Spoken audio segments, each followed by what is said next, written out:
नमस्कार दोस्तों, स्वागत है आप सभी का हमारे इस YouTube चैनल पंडिताइन चाची में। तो दोस्तों, आज हम आपके लिए लेकर आए हैं रक्षाबंधन की कथा। एक समय की बात है, एक साहूकार के 3 बेटे थे।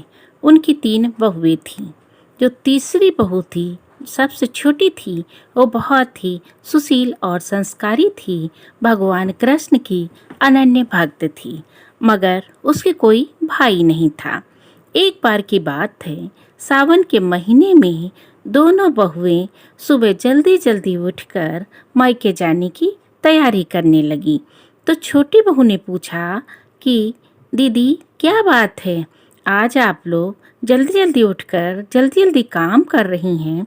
तो दोनों जिठानियों ने कहा कि कल रक्षाबंधन है, सावन का महीना चल रहा है, हम दोनों लोग अपने अपने मायके अपने भाइयों को राखी बांधने जाने वाले हैं। मगर तेरे तो कोई भाई नहीं है, तू क्या जाने भाई बहन का प्रेम क्या होता है, राखी कैसे बांधी जाती है और राखी का क्या महत्व होता है।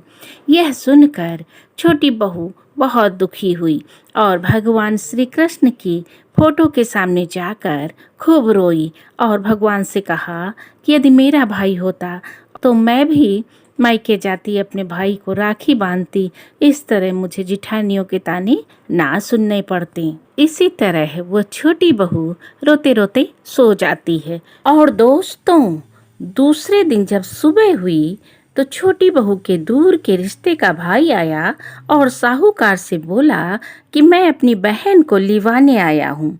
तो साहूकार ने कहा कि इसके तो कोई भाई नहीं है।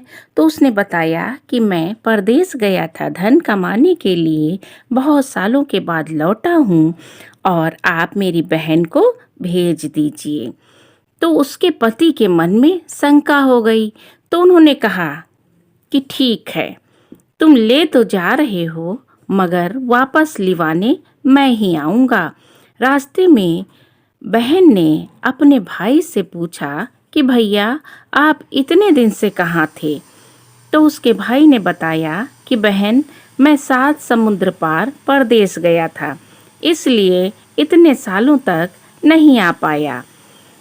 और उसके बाद जब वह अपने भाई के घर पहुंची तो वहां का सुंदर महल, धन दौलत देखकर वह चकित रह गई और घर में भाभी ने उसका खूब स्वागत सत्कार किया। इसी तरह कुछ दिन खूब अच्छे से अवभगत में हंसी मजाक में बीत गए। फिर एक दिन छोटी बहू का पति उसको लेने आया। उसने पत्नी के भाई के महल जैसे घर को देखा तो वो चकित रह गया। वहां पर उसके भाई ने, भाभी ने उसका खूब स्वागत सत्कार किया। और अगले दिन जब वो विदा होने लगा तो उसके भाई ने अपनी बहन को खूब सारा सोना चांदी हीरे जवाहरात देकर विदा किया। वो दोनों पति पत्नी बड़ी खुशी खुशी अपने भाई के घर से विदा हुए।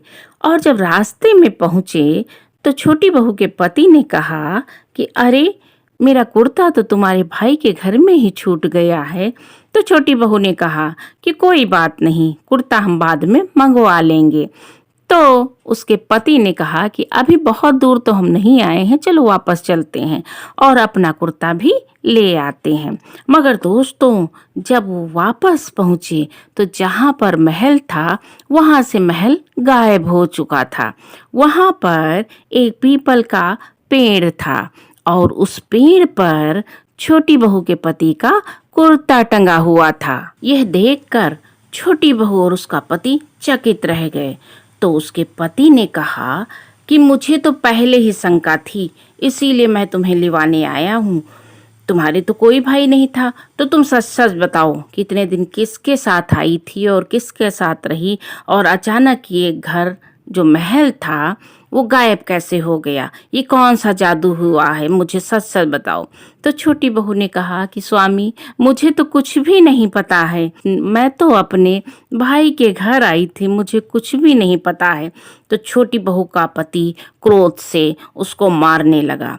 और दोस्तों, इतने में तेज प्रकाश के साथ भगवान श्री कृष्ण स्वयं प्रकट हुए और बोले, मत मारो इसे, ये मेरी बहन है, हर साल रक्षाबंधन में ये मेरी फोटो को राखी बांधती आई है। इसने अपना फर्ज तो इतने सालों तक निभाया और आज मैंने अपना फर्ज निभाया है और त्योहार में मैं ही इसका भाई बनकर इसको लिवा के लाया हूँ। इसकी कोई गलती नहीं है और इसे कुछ भी नहीं पता है। दोनों लोग भगवान के पैरों पे गिर पड़े। तो दोस्तों, इस तरह का होता है भाई बहन का पवित्र प्रेम। किसी न किसी रूप में भाई आ ही जाता है। रक्षाबंधन के इस पवित्र त्योहार पर सभी भाई बहनों को पंडिताइन चाची की ओर से हार्दिक शुभकामनाएं एवं बधाई। तो दोस्तों, कैसी लगी रक्षाबंधन की कथा? अगर आपको पसंद आई हो तो लाइक, शेयर, सब्सक्राइब करना ना भूलें।